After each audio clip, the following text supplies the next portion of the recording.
আসসালামু আলাইকুম। ডিএসটিভি খবর থেকে সবাইকে আমন্ত্রণ জানাচ্ছি, আমি আরডি রিয়াদ। ঈদে বেনাপোল বন্দরে 7 দিন বন্ধ থাকবে আমদানি রপ্তানি বাণিজ্য, তবে পাসপোর্ট যাত্রী চলাচল স্বাভাবিক থাকবে।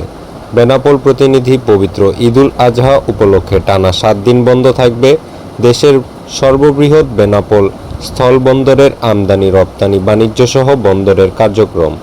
এ সময় ভারত বাংলাদেশের মধ্যে পাসপোর্ট যাত্রী চলাচল স্বাভাবিক থাকবে। তবে বেনাপোল কাস্টমস হাউসে ঈদের দিন ব্যতীত অন্য দিন সীমিত আকারে কাজ চলবে। আগামী 1 জুন সকাল থেকে পূর্বের ন্যায় এ পথে আমদানি রপ্তানি সহ কাস্টমস হাউস ও বন্দর পণ্য খালাস কার্যক্রম চলবে।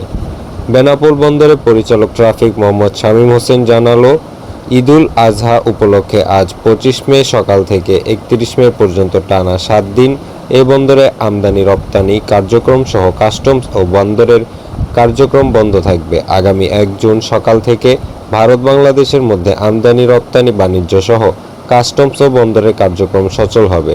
আর ঈদের ছুটির মধ্যে বন্দরে যাতে কোনো ধরনের নাশকতামূলক বা অপ্রীতিকর ঘটনা না ঘটে তার জন্য নিরাপত্তা ব্যবস্থা জোরদার করা হয়েছে। বন্দরের নিজস্ব নিরাপত্তা বাহিনী ও আনসার সদস্যরা দিনে রাতে বন্দর এলাকায় টহল দেবে। পাশাপাশি বেনাপোল পোর্ট থানা কর্তৃপক্ষকেও বিষয়টি জানানো হয়েছে। ঈদের ছুটির মধ্যে কোনো আমদানিকারক পণ্য খালাস নিতে চাইলে খালাস দেওয়া হবে, তবে তিনি জানান। প্রেরক আহমেদ আলী শাহিন, বেনাপোল প্রতিনিধি।